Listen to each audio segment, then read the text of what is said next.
এবারে বিস্তারিত north east news Bangla সংবাদ। কাছাড় জেলায় বরখোলার অন্তর্গত জারুলতলায় দুটি গাড়ি চালকদের মধ্যে মারপিটকে কেন্দ্র করে উত্তপ্ত পরিস্থিতির সৃষ্টি হয়। এতে ভাঙচুর হয় দুটি গাড়ি। খবর পেয়ে বরখোলা থানার ওসি মনমোহন রাউত ঘটনাস্থলে গিয়ে গাড়ির চালককে উদ্ধার করে বরখোলা স্বাস্থ্য কেন্দ্রে পাঠান এবং গাড়ি তিনটিকে উদ্ধার করে থানায় নিয়ে আসেন। জানা গেছে, রবিবার রাত্রি আনুমানিক 11 ঘটিকায় জারুলতলা রানীঘাট সড়কে রোড ক্রসিং নিয়ে বোলেরো গাড়ি ও গ্যাস গাড়ির চালকের মধ্যে বিতর্ক দেখা দেয়। তারপর উভয় পক্ষের মধ্যে মারপিটে জখম হন 8 জন। তারা হলেন আনোয়ার হোসেন, নাইম উদ্দিন, আফজল হোসেন, আলমাস উদ্দিন, জাবির আহমেদ, শামসুল হোসেন। তিনটা গাড়ি কালকে আইজল থেকে আওয়ার সময় আমরা ড্রাইভার যে মারামারি করি এমনভাবে মারাধরা করছে, গাড়ি তো ভাঙছে। দুইটা ড্রাইভার এখন গুরুতর আহত। দুইটা গাড়ি মানে দুইটা ড্রাইভার আছেন বর্তমানে গুঙ্গুর মেডিকেল কলেজ, আর 3 জন ড্রাইভার ওখানে আছেন বাগিয়া ওদিকে পালাইছেন। গাড়ির অস্তিত্ব রাখছেন না, ভাঙিয়ে একদম বরবাদ করছেন। বর্তমানে আমরা প্রশাসনের কাছে বা আপনাদের মাধ্যমে মিডিয়ার মাধ্যমে ওটাও কইতে চাইছি, যতক্ষণ পর্যন্ত এই আসামিগুলা ধরা না হইব আমরা ড্রাইভার হলে গাড়ি চালাইতাম না, অনির্দিষ্ট বন্ধ থাকবো। বিভিন্ন চুরি ডাকাতির সাথে জড়িত থাকার অভিযুক্ত ফারুক আহমেদকে মঙ্গলবার কাটিগড়া থানা থেকে শিলচর আদালতে পাঠানো হয়েছে। বুধবার থানাধীন বাকি মিয়ার 26 বছরের ছেলে ফারুক বেশ কয়েক মাস থেকেই পালিয়ে বেড়াচ্ছিল। অবশেষে সোমবার কাটিগড়ার স্থানীয় জনগণ ফারুককে আটক করে কাটিগড়া পুলিশের কাছে সমঝে দেন।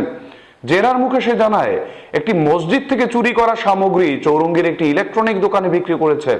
পরে সেই দোকানে অভিযান চালিয়ে আনুষঙ্গিক সামগ্রী উদ্ধার করে পুলিশ। প্রতিবেদন তৈরি করার সময় পর্যন্ত ইলেকট্রনিক্স দোকানের স্বত্বাধিকারীকে কাটিগড়া থানায় আটক করে রাখা হয়েছে।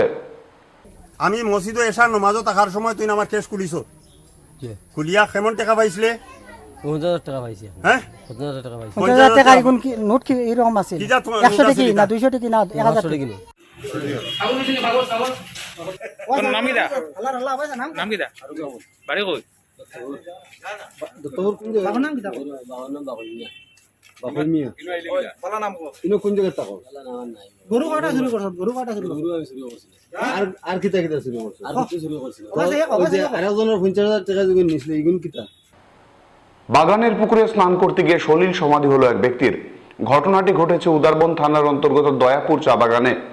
ঘটনার বিবরণে জানা যায়, সোমবার বেলা আনুমানিক 3টা নাগাদ দয়াপুর বাগানের বাসিন্দা মৃত মনিলাল কুয়ারের ছেলে শ্রীধর কুয়ার বাগানের মেশিন ঘরের পাশে থাকা জলাশয়ে স্নান করতে গেলে জলে তলিয়ে যান।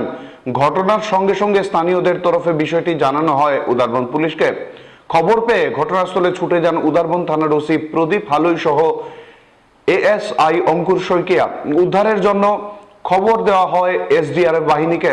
তল্লাশির পর শ্রীধর কোরের মৃতদেহ উদ্ধার করেন তারা। পরে মৃতদেহটি উদারবন থানায় নিয়ে আসা হয়। সেখান থেকে ময়নাতদন্তের জন্য শিলচর মেডিকেল কলেজ হাসপাতালে পাঠিয়ে দেওয়া হয়েছে। দয়াপুর চা বাগানের অন্তর্গত চা বাগানের মেশিন ঘরের নিচে একটি তালাবে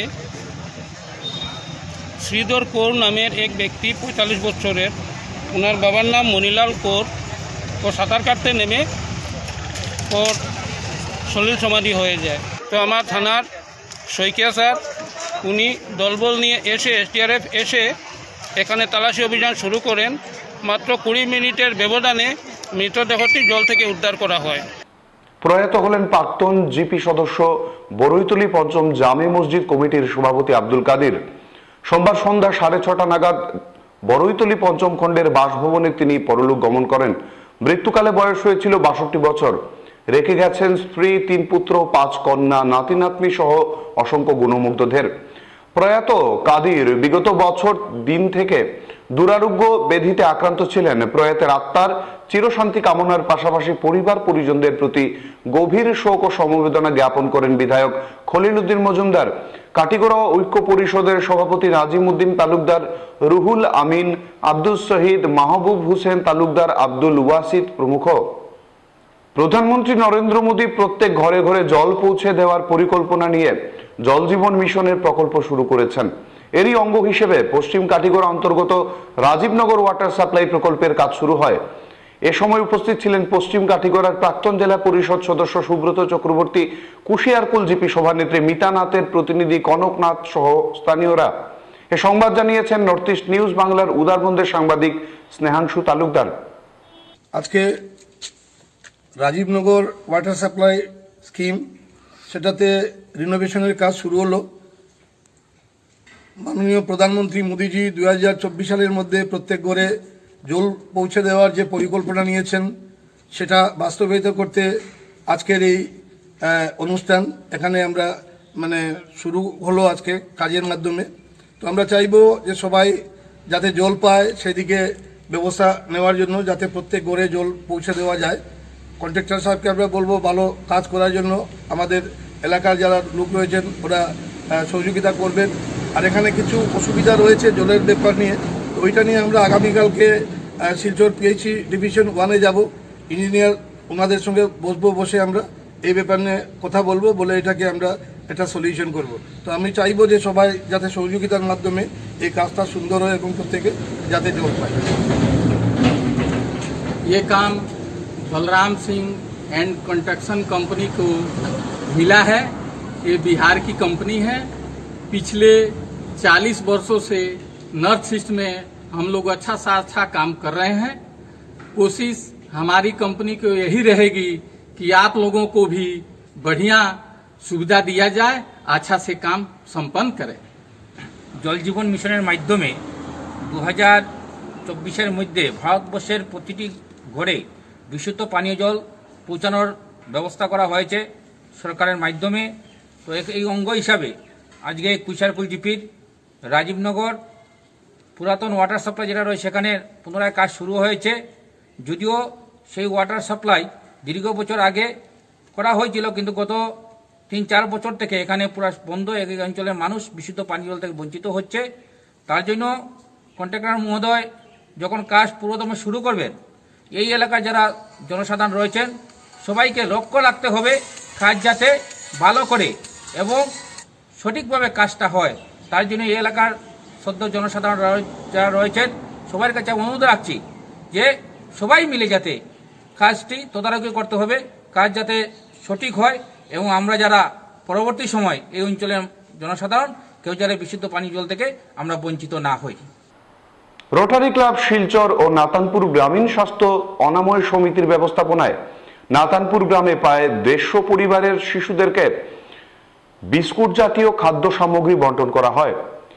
এদিনের বন্টন অনুষ্ঠানে উপস্থিত ছিলেন নাতানপুর বিএইচএস কমিটির সভাপতি ইবাজুল হক লস্কর, আশাকর্মী সুলতানা বেগম, এনএম রিনা চক্রবর্তী, আশা সুপারভাইজার মহুয়া দাস। এছাড়াও সমিতির সদস্যদের মধ্যে উপস্থিত ছিলেন জরির আহমেদ বড়ভুইয়া, কবির হোসেন, সাইদুল আলম, হাসনুল হোসেন ও জাকির হোসেন বড়ভুইয়া প্রমুখ।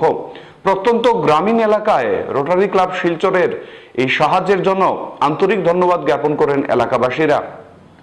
পুলিশের লাঠিতে আহত আব্দুল মান্নানের উপযুক্ত চিকিৎসার ব্যবস্থা নিতে প্রশাসনকে অনুরোধ করলেন বিধায়ক আব্দুল আজিজ। 12 জুলাই বদরপুরের ভাঙায় বেলা 1টার পর দোকান খোলা রাখায় পুলিশের কোপে পড়েন দোকান মালিক মান্নান। আহত মান্নানকে চিকিৎসার জন্য করিমগঞ্জ সিভিল হাসপাতালে ভর্তি করা হয়।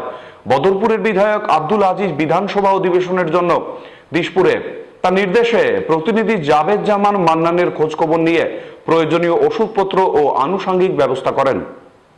12 জুলাই বরখলা পুলিশ ফাঁড়িতে গ্রামরক্ষী বাহিনীর মাসিক সভা অনুষ্ঠিত হয়। ওই দিন বাহিনীর ডেপুটি অ্যাডভাইজার অমিয় কান্তি দাসকে সংবর্ধনা দেওয়া হয়। উক্ত অনুষ্ঠানে সভাপতিত্ব করেন বরখলা থানার বর্তমান ভারপ্রাপ্ত ওসি মনমোহন রাউত।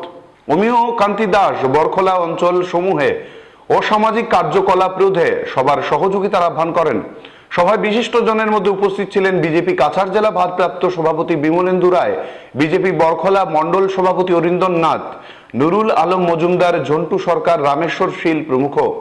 করোনা রোগ নিয়ে রয়েছে অত্যন্ত সুসংবাদ। গত 24 ঘন্টায় করোনার উপসর্গ নিয়ে কোনো রোগীর মৃত্যু হয়নি শিলচর মেডিকেল কলেজ ও হাসপাতালে।